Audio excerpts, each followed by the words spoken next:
오늘도 우리가 이렇게 인터넷으로 하나님 앞에 예배를 드리게 되었습니다.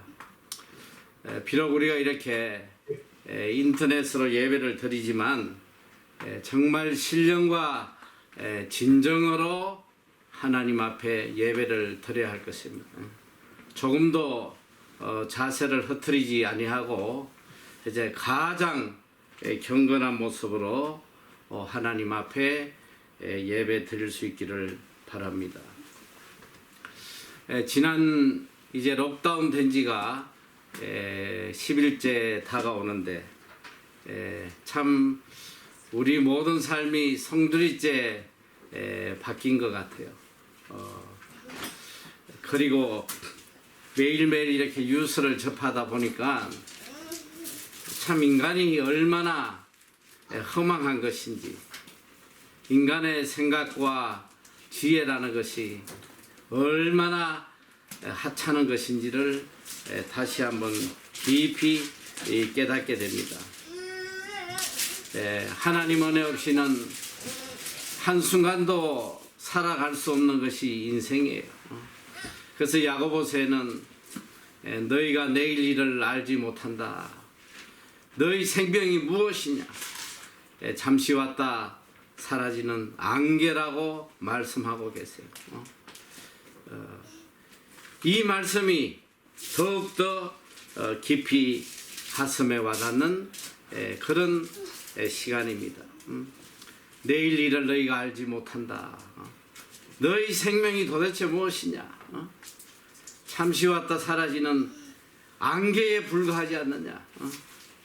이 안개 같은 삶을 살면서 우리가 도대체 어디에 소망을 두고 살아야 할 것인지 다시 한번 깊이 생각을 하게 돼요. 저는 최근에 와서 특별히 이 초대 교회 교인들의 삶을 많이 이렇게 묵상을 하게 됩니다. 도대체 그들은 그런 처절한 환경 속에서 어떻게 무슨 힘으로 살아갈 수 있었겠나. 저는 오래전에 유럽을 가서 특별히 로마에 가서 이 카타쿰을 방문한 적이 있어요. 참 가슴이 숙연하고 참 며칠 동안 그 충격이 떠나지 않았습니다. 이 지하 무덤에 제가 간 곳은 지하 4층으로 되어 있는 이 카타쿰인데 빛 한 줄기 들어오지 않는 그런 냉기만 차갑게 도는 그런 동굴에서 그들이 평생을 살았다는 것. 밖에 나오질 못하고 또 이 평균 수명이 30세. 먹을 것도 없고 빛 한 줄기 들어오지 않는 곳에서 그들이 도대체 어떻게 살아났을까? 그리고 그들을 그렇게 살게 한 힘이 도대체 무엇이었을까? 깊이 생각을 하게 되었습니다. 그 무덤에는 곳곳에 적혀 있고 또 그들의 인사가 뭐냐면 마라난타예요. 마라난타. 주님 곧 오십니다. 오직 십자가의 신앙 또 재림 신앙으로 그들은 그 어려움을 이겨낼 수 있었습니다. 십자가 신앙. 이 십자가의 능력으로 우리가 세상을 살아나가야 돼. 한 주간 조용히 참 삶을 뒤돌아보니까 우리 삶에 십자가 신앙이 없었다는 것을 참 뼈저리게 느끼게 돼요. 열심히 우리가 신앙생활 하긴 하는데 정말 우리 마음속에 얼마나 이 십자가 신앙을 갖고 살아가나 뒤돌아볼 때 참 우리 신앙이 십자가와 거리가 먼 신앙생활이 아닌가 다시 한번 생각을 하게 됩니다. 제가 대여섯 살 될 그런 어린 나이 때에 우리 어머니를 따라서 이 산골에 교회의 예배를 참석한 적이 여러 번 있었습니다. 우리 어머니께서 이렇게 아주 이렇게 한 10리길이나 되는 그 산골에 교회를 개척해서 매일 밤 그 한겨울에 정말 상상할 수도 없는 그런 추위 속에서도 가서 이 할머니들 몇 분을 모아놓고 이렇게 예배 인도하시는 모습을 늘 보곤 했습니다. 아직도 제 기억에 너무너무 생생한 것이 이 할머니 몇 분들이 모여서 예배를 드릴 때에 늘 울음바다가 돼요. 이 할머니들은 처음 이제 예수를 알게 되고 또 이분들은 글자를 못 읽어요.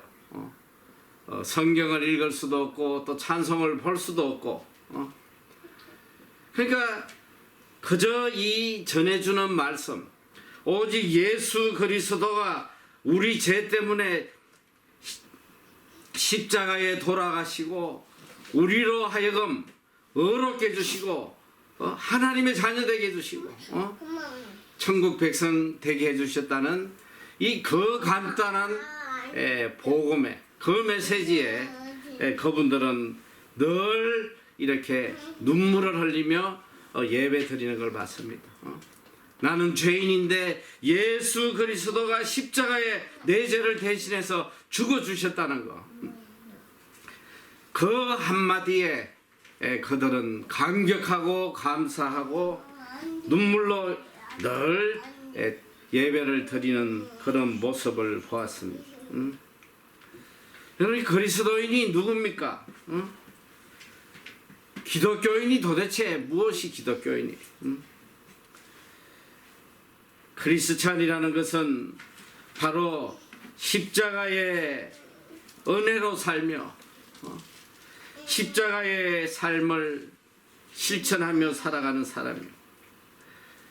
십자가를 바라보며 그리스도의 사랑과 은혜를 매일매일 느끼며 감격하며 또 십자가를 통하여 부활의 소망으로 살아가는 사람이 그리스도인입니다. 당시 십자가는 분명 고통과 저주와 형벌과 실패의 상징이었습니다. 그러나 우리 그리스도인에게는 이 십자가가 바로 생명의 상징이요, 구원의 상징이요, 사랑의 상징이요, 또 영생의 상징인 것입니다. 그래서 고린도전서 1장 18절에는 십자가의 도가 멸망하는 자들에게는 미련한 것이요 구원을 얻는 우리에게는 하나님의 능력이라고 말씀하고 계십니다. 십자가는 하나님의 능력이에요. 그 안에 모든 것이 다 있습니다. 십자가만이 우리의 참 소망이요 기쁨이요 능력인 것입니다. 이 엄청난 진리를 깨닫고 사는 사람이 그리스도인입니다. 십자가 없는 믿음, 이건 믿음이 아니잖아요. 십자가 없는 사랑, 이거 사랑이 아니에요. 십자가 없는 선행, 이것도 올바른 선행이 아닙니다. 아무리 많은 업적과 선행을 했더라도 십자가를 바라보면서 그 은혜에 감격할 수 없다면 이것은 참 진정한 그리스도인이 아닙니다. 십자가는 한마디로 이야기하면 바로 사랑이에요. 이 사랑 안에 생명도 있고 죄사함도 있고 구원도 있습니다. 우리를 향한 하나님의 사랑이 바로 이 십자가를 통해서 계시되고 이 십자가를 통해서 하나님의 사랑이 확정된 것이에요. 그래서 로마서 5장 8절에 보면 우리가 아직 죄인 되었을 때에 그리스도께서 우리를 위하여 죽으심으로 하나님께서 우리에게 대한 자기의 사랑을 확정하셨느니라. 이렇게 말씀하고 있습니다. 우리가 아직 죄인 되었을 때, 우리가 하나님을 모르고 오히려 하나님과 원수된 삶을 살 때에 하나님께서는 예수 그리스도를 우리 죄의 대속물로 이 땅에 보내주시고 예수 그리스도에게 우리의 모든 죄를 다 씌워서 죽이심으로 우리를 의롭게 하시고 하나님의 자녀되게 하시고 하나님의 참 사랑을 확정해 보여주셨습니다. 이것이 바로 십자가입니다. 이 십자가는 우리를 향한 하나님의 사랑의 완성이요 확정이에요. 우리는 이 십자가를 바라보면서 하나님이 우리를 얼마나 사랑하고 계신지 그걸 깨달을 수 있어야 합니다. 하나님의 사랑이 왜 위대한 사랑인가?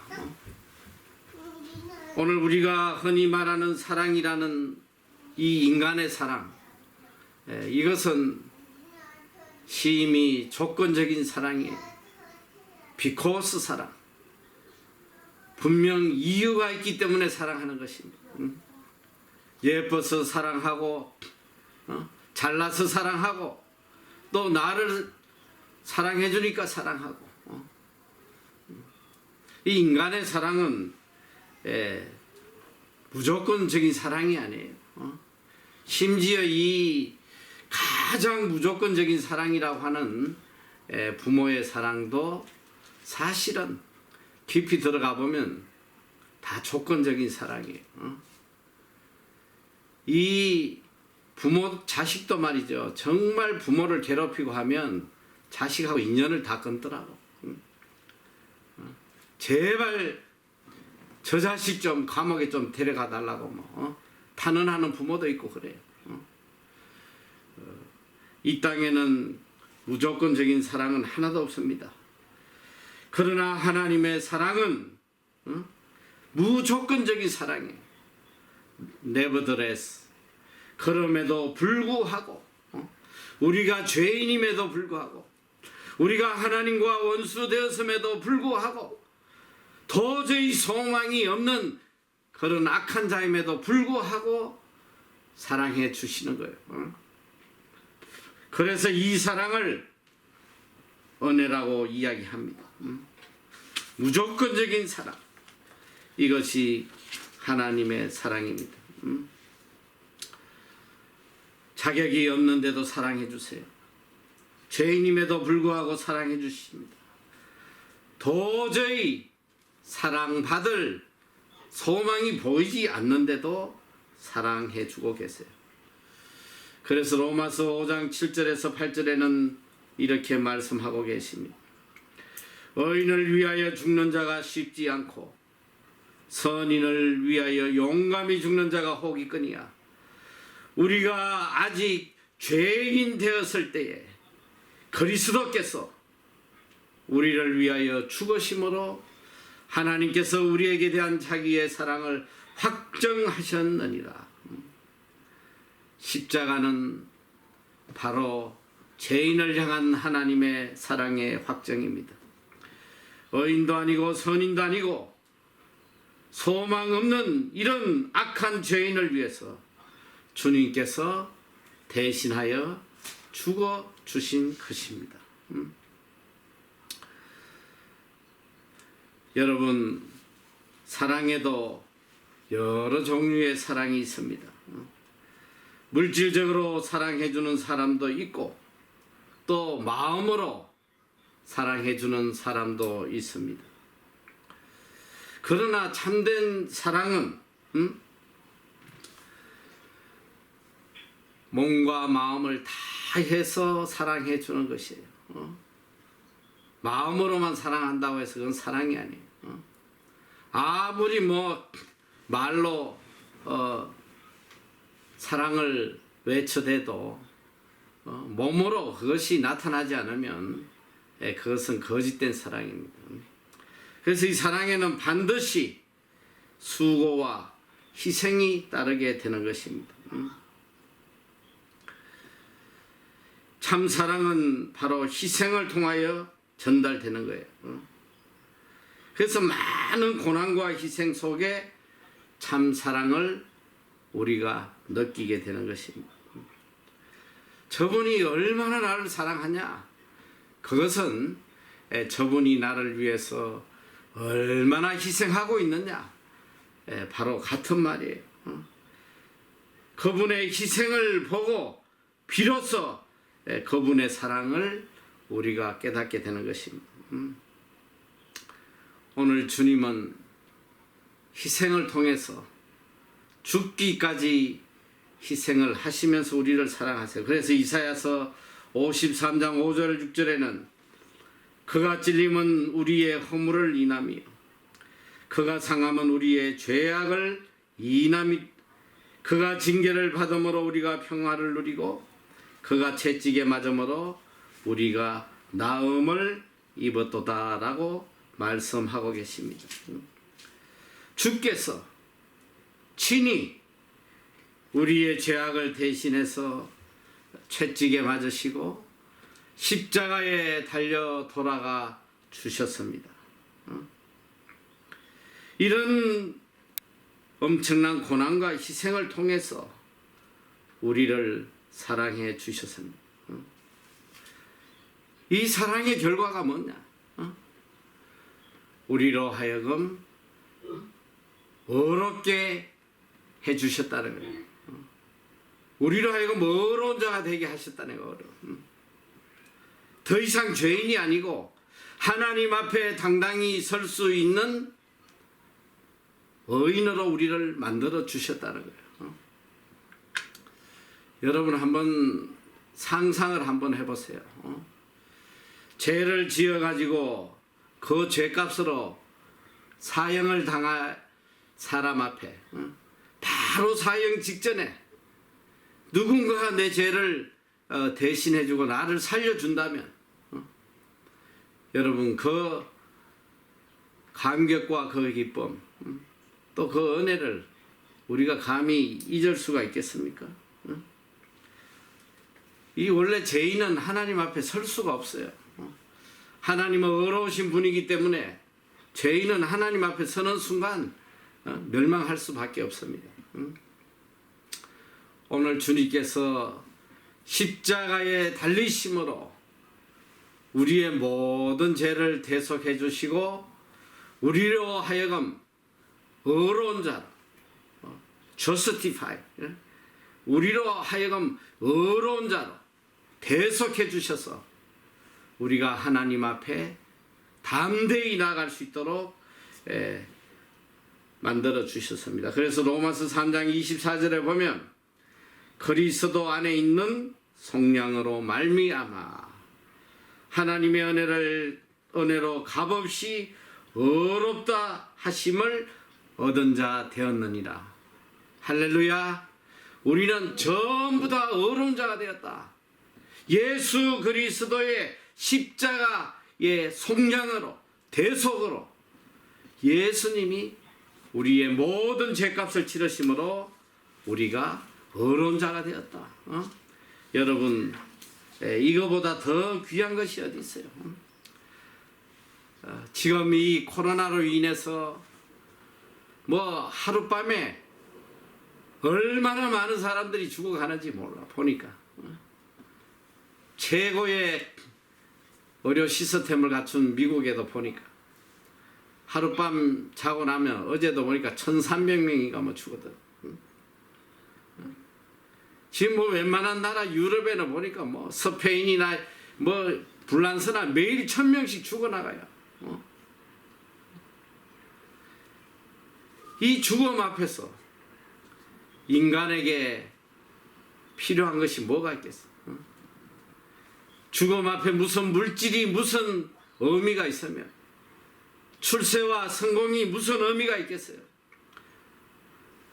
이 죽음 앞에 우리에게 가장 중요한 것은 내가 하나님 앞에 죄사함을 받았느냐 안 받았느냐, 내가 하나님 앞에 과연 구원을 받을 수 있느냐, 구원받지 못하느냐, 이거보다 더 중요한 것이 무엇이 있겠어요?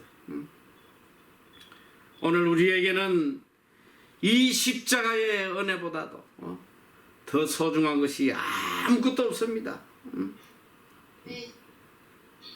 오늘 우리는 다시 한번 이 십자가의 은혜가 얼마나 큰지, 이 십자가의 은혜로 살아가는 우리가 도대체 어떻게 살아야 할지 깊이 생각하는 시간을 가져야 합니다.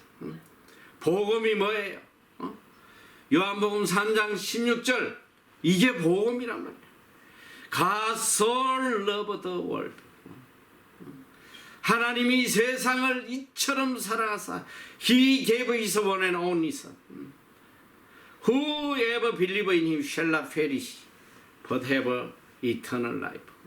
복음이 뭐냐? 하나님이 세상을 이처럼 사랑하사 독생자를 주셨으니 이는 저를 믿는 자마다 멸망치 아니하고 영생을 얻게 하려 하심이라. 여러분, 복음은 이것이 복음이에요. 예수 그리스도를 믿는 자에게 멸망치 않고 영생을 주시는 거, 이게 복음이란 말이에요. 이게 바로 십자가의 은혜고 이게 십자가의 목적이에요.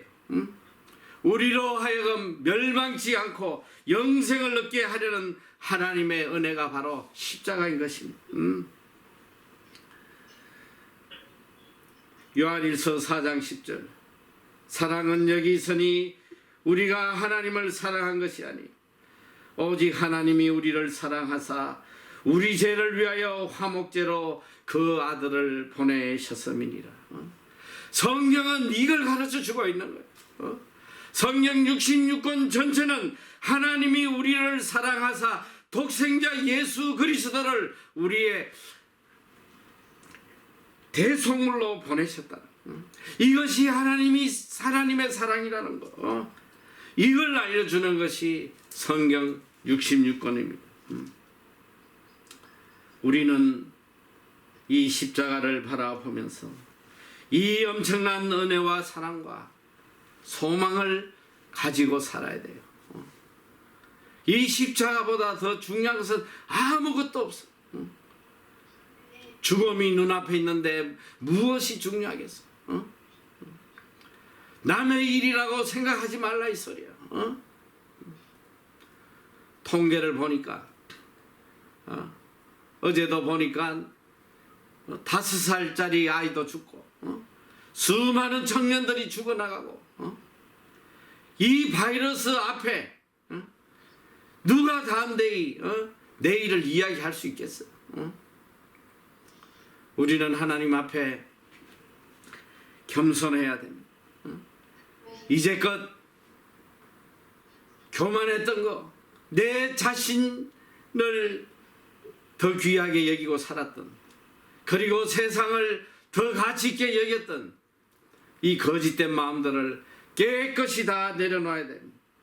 이제는 정말 정결한 마음으로, 순수한 마음으로 오직 예수 그리스도의 십자가를 바라보고 나가야 할 때입니다. 또 우리는 십자가를 바라보면서 부활과 영원한 생명을 바라보게 됩니다. 여러분, 십자가의 결과가 뭐예요? 십자가의 궁극적인 목적은 바로 부활의 은혜입니다. 이 십자가를 통해서 우리에게 영원한 부활의 생명을 허락해 주셨습니다. 그래서 우리는, 그리스도인들은 부활의 소망으로 살아가는 거예요. 어떤 상황 속에서도 우리는 부활의 소망, 이 부활의 기쁨을 가지고 세상을 이기고 살아가는 것입니다. 초대교회 교인들이 그저 내가 예수 안 믿는다고 한마디만 하면 세상에 나와서 떳떳하게 살 수 있었으나 그들은 이 잠시 왔다 사라지는 세상의 소망을 두지 않고 영원한 하늘나라의 소망을 두었기 때문에, 부활의 새 생명의 소망을 두었기 때문에 그들은 어떤 환경에도 타협하지 아니하고 부활 신앙으로 세상을 이기며 승리하며 살아갔습니다. 오늘 바울은 본문을 통해서 놀라운 고백을 합니다. 내가 그리스도와 함께 십자가에 못 박혔나니 그런즉 이제는 내가 산 것이 아니요 오직 내 안에 그리스도께서 사신 것이다. 이제 나는 십자가와 더불어 죽었습니다. 내 옛사람, 나의 옛 생각, 내 계획, 미래 다 십자가에 못 박아버렸어요. 이제 오직 내 안에 사는 것은 예수 그리스도 한 분입니다. 주님의 뜻만 있습니다. 이제는 주님의 계획만 있습니다. 그저 주님이 원하신다면 생명까지도 기꺼이 내어놓을 수 있는 이제 새로운 피조물이 된 것입니다. 오늘 우리는 십자가를 바라보면서 언제나 감격과 감사와 은혜로 충만하여 살아가야 합니다. 그리고 내가 얼마나 존귀한 존재인지를 다시 한번 깨달아야 돼요. 우리는 주님께서 십자가에 대신해서 죽어주신 소중한 존재입니다. 십자가를 바라보며 내가 얼마나 존귀한 자인지를 깨닫고 살아가는 것, 이것이 믿음입니다.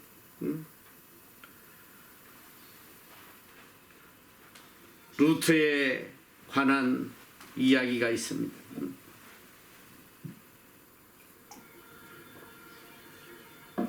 루트가 심한 병에 걸려 병상에 누워 있을 때에 악마가 그를 찾아왔습니다.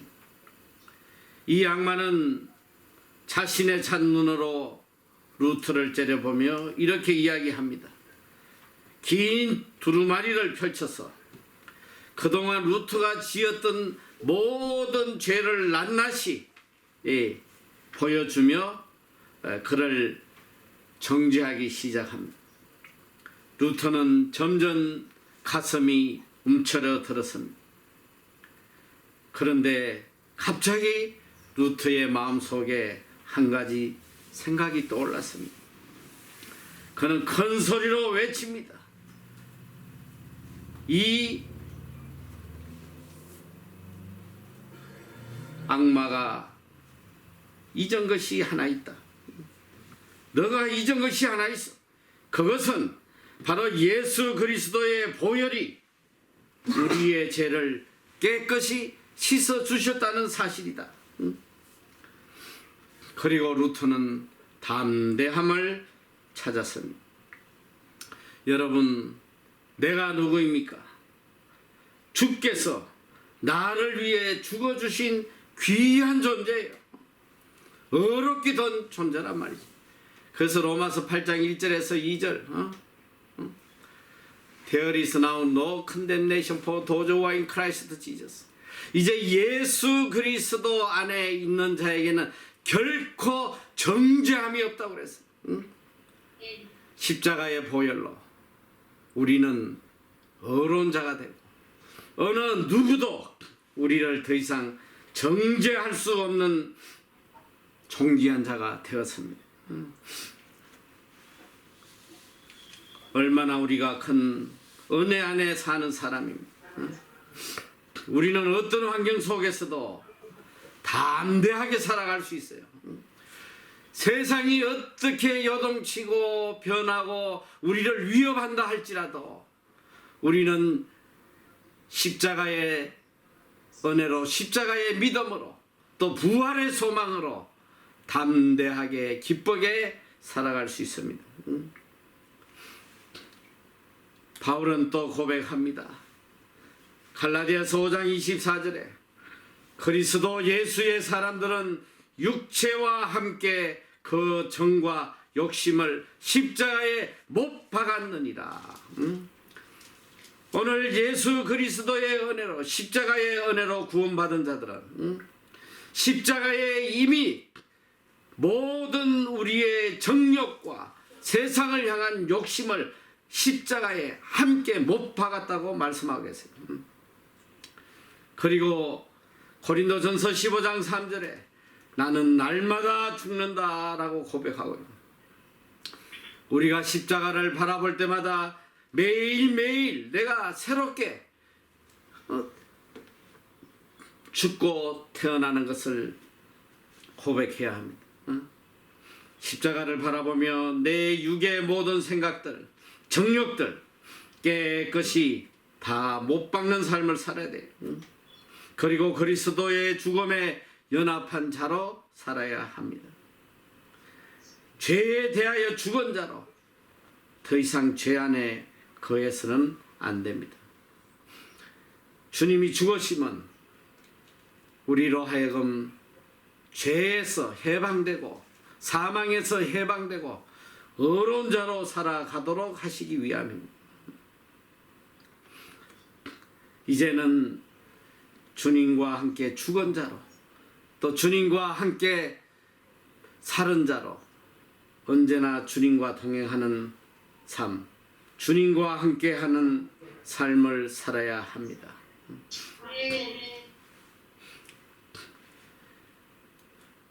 1912년 4월 14일 날 타이타닉호가 침몰을 하게 돼요. 세계의 이 해양 역사의 가장 큰 사고입니다. 2208명 중에 무려 1513명이 사망하는 그런 사건이 있었습니다. 그런데 참 이 사건 속에 참 아름다운 사람들의 이야기들이 전해지고 있습니다. 그 중에 한 사람의 이야기를 제가 소개를 하고 싶어요. 이 스트라우스 부부인데 이분들은 그 당시 미국 뉴욕에서 최고의 재벌이었습니다. 미국 뉴욕의 메이시 백화점을 소유한 회장이었어요. 이 남편은 67세고 부인은 63세인데 이들이 이제 결혼 기념으로 유럽을 여행하고 미국으로 돌아가는데 1등석에 타고 가는데 그만 이 타이타닉호가 침몰하기 시작합니다.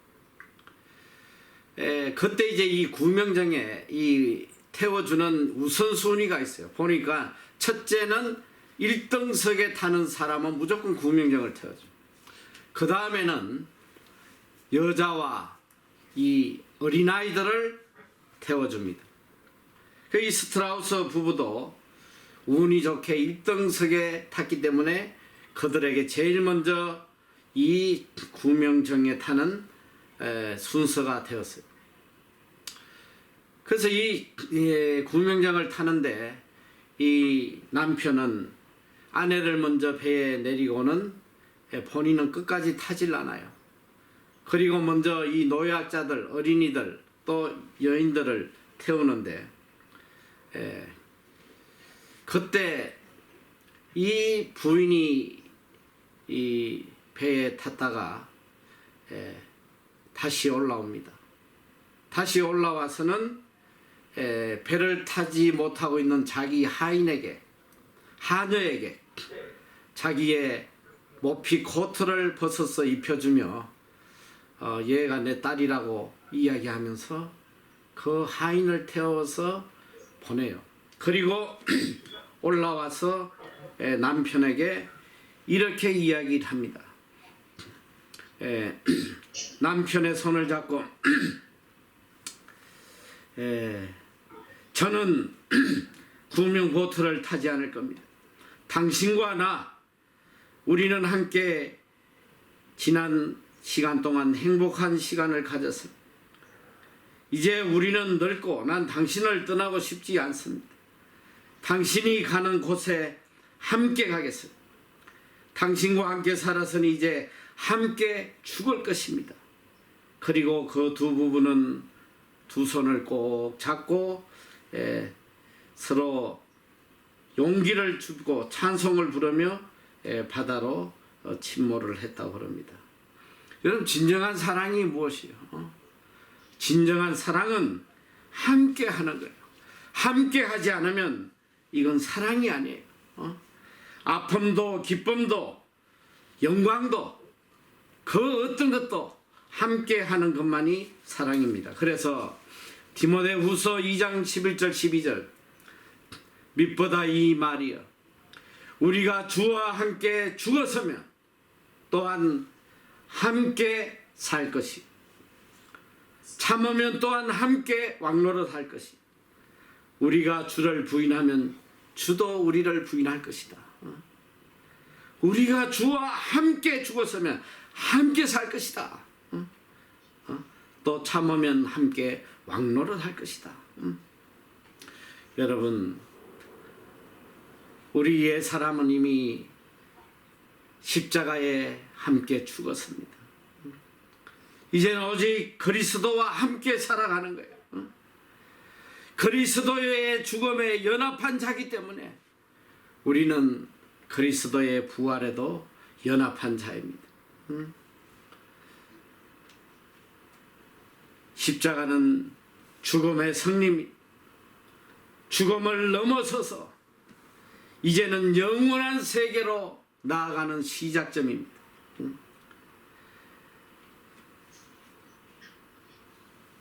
이것을 믿고 죽음의 세계를 훌쩍 넘어서 영원한 세계로 나아가는 것, 이것이 십자가의 믿음인 것입니다.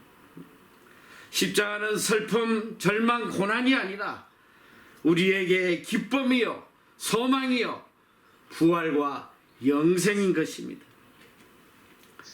유명한 신학자인 칼 바라트는 그의 논문 사람의 생에 단 한 번의 기회라는 논문을 통해서 아주 중요한 말을 전하고 있습니다.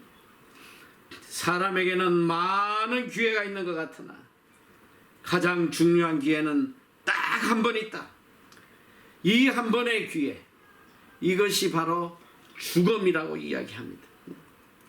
이 죽음의 기회를 어떻게 맞이하느냐, 이것이 가장 중요해요. 이 죽음이 영원한 생명의 세계로 향하느냐, 아니면 영원한 저주의 시간으로 가느냐, 이걸 우리가 선택하는 시간입니다. 그런 거로 우리는 지금 죽음을 향해 가고 있어요. 죽음이라고 하는 그 한순간을 작품처럼 클라이막스로 아름답게 맞이하는 것, 이게 가장 중요한 것입니다. 그러기 위해서는 우리는 항상 두 가지를 생각하며 살아야 한다고 이야기합니다. 하나는 모멘토리입니다.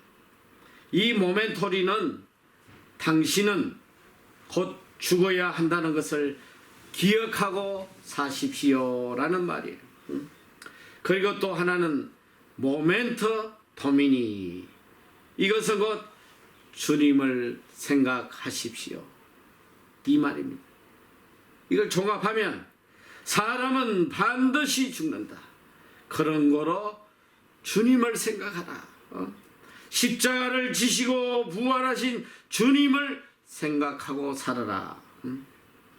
바로 이것이 내 일생에 딱 한 번 있는 기회를 가장 귀한 기회로 만드는 것입니다. 이제 내가 육체 가운데 사는 것은 나를 사랑하사 나를 위하여 자기 몸을 버리신 하나님의 아들을 믿는 믿음 안에서 사는 것이다. 오늘 우리가 이 땅에 살아가는 목적이 뭐예요? 내가 육체를 입고 이 땅에 살아가는 목적이 뭐냐 이거야. 내가 육체를 입고 이 땅에 살아가는 목적은 나를 사랑해서 나를 위해서 자기 몸을 버리신 하나님의 아들을 믿는 이 믿음으로 내가 살아가는 것이다. 여러분, 잠시 왔다 사라지는 없어지고 썩어질 세상의 것들에게 소망 두지 말고 세상 그 잡으려고 발버둥 치지 말고 이제는 우리에게 모든 것을 주시고 영생을 주시는 주님 한 분에게 소망을 두고 살아야 합니다. 고린도서 5장 15절 저가 모든 사람을 대신하여 죽으심은 산자들로 하여금 다시는 저희 자신을 위하여 살지 않고 오직 저희를 대신하여 죽었다가 다시 사신 자를 위하여 살게 하려 함이니라 말씀하고 계십니다. 주께서 십자가에 우리를 위해서 죽으신 이유가 뭐냐? 주님만을 위해서 살으라고 죽어 주셨다는 거예요. 이제 우리는 우리의 삶의 방향을 바꿔야 합니다. 오늘 우리 생에 가장 충격적인 사건이 지금 벌어지고 있습니다. 오늘 이 사건이 우리 인생의 터닝 포인트가 돼야 돼요. 하나님이 이렇게 살지 말라고 우리에게 주시는 경고란 말이죠. 하나님을 믿노라 하면서도 뒤돌아보면 내 삶의 우선순위가 하나님이 아니었어. 하나님보다 더 중요한 것이 너무 많았다 이 소리. 십자가를 바라보고 십자가를 생각하며 살아온 삶이 아니었다 이 소리. 세상을 바라보며 세상의 출세를 생각하며 세상 그 잡으려고 버둥거리며 살아왔던 것이 우리의 모습입니다. 이제는 깨달아야 됩니다. 이제는 다 내려놓아야 돼. 이제는 십자가에 나의 과거를 다 못 박아버려야 돼. 이제는 오직 예수 그리스도와 동행하는 오직 예수 그리스도와 함께하는 부활의 신앙을 가지고 이 세상을 이기며 승리하며 살아가야 돼. 십자가의 은혜가 충만한 여러분 다 되시기를 축원합니다.